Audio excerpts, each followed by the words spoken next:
2 अगस्त 1858 को भारत सरकार अधिनियम को शाही सहमति प्राप्त हुई।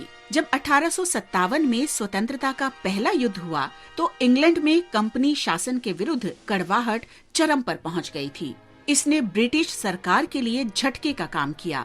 ब्रिटेन में ईस्ट इंडिया कंपनी के विरुद्ध व्यापक आक्रोश था, क्योंकि 1857 की क्रांति के लिए कंपनी की नीतियों को दोषी ठहराया गया। युद्ध के डर ने अंततः ब्रिटिश ताज को भारत का प्रशासन अपने हाथों में लेने के लिए विवश कर दिया। इस तरह 2 अगस्त 1858 को ब्रिटिश संसद ने भारत सरकार अधिनियम पारित किया, जिससे भारत पर ईस्ट इंडिया कंपनी का अधिकार ब्रिटिश सरकार को मिल गया। इस अधिनियम के परिणाम स्वरूप भारत की साम्राज्य उपाधि के साथ ब्रिटेन की रानी विक्टोरिया भारत में ब्रिटिश क्षेत्रों की संप्रभु बन गयी। ये अधिनियम अगला भारत सरकार अधिनियम 1919 आने तक सबसे लंबे समय तक प्रशासन की आधारशिला बना रहा। हम स्वतंत्रता सेनानी पिंगली वेंकैया को भी याद कर रहे हैं।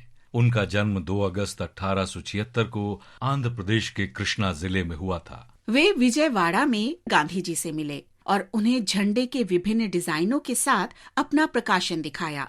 राष्ट्रीय ध्वज की आवश्यकता को स्वीकार करते हुए गांधी जी ने तब वेंकैया से 1921 में राष्ट्रीय कांग्रेस की बैठक में नया ध्वज डिजाइन करने के लिए कहा।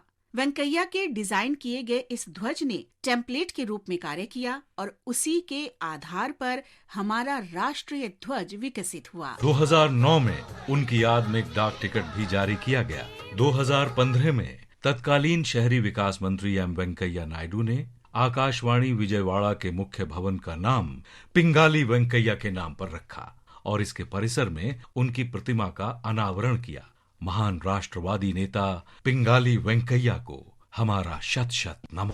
आज हम मुंबई के मेहल सिंह और सुगुत सिंह को भी श्रद्धांजलि अर्पित कर रहे हैं, जिन्होंने 1857 के प्रथम स्वतंत्रता संग्राम में भाग लिया था और कई अवसरों पर अंग्रेजों से लड़ाई की थी।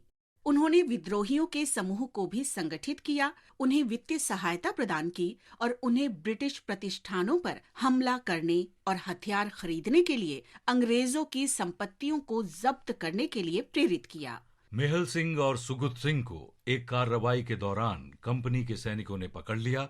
उन पर अंग्रेजों से विद्रोह करने और विद्रोह के लिए उकसाने का मुकदमा चलाया गया था और लोहे की बेड़ियों में जकड़कर आजीवन सश्रम कारावास की सजा सुनाई गई और उनकी संपत्तियों को जब्त कर लिया गया। उन्हें मार्च 1859 में बंबई से अंडमान द्वीप समूह ले जाया गया, जहां 2 अगस्त 1859 को कारावास में उनकी मृत्यु हो गई। आज हम स्वतंत्रता सेनानी दयाल को भी याद कर रहे हैं, जिनका जन्म 1914 में उत्तर प्रदेश के प्रयागराज में हुआ था। वे किसान थे। 2 अगस्त 1942 को वे किसानों के प्रति सरकार की नीति के विरोध में शहर में किसानों के जुलूस में शामिल हुए। जुलूस पर पुलिस की गोलीबारी में उन्हें गोली लगने से गंभीर चोटें आईं और उसी दिन उनकी मृत्यु हो गई। बहादुर शहीद दयाल को हमारा नमन।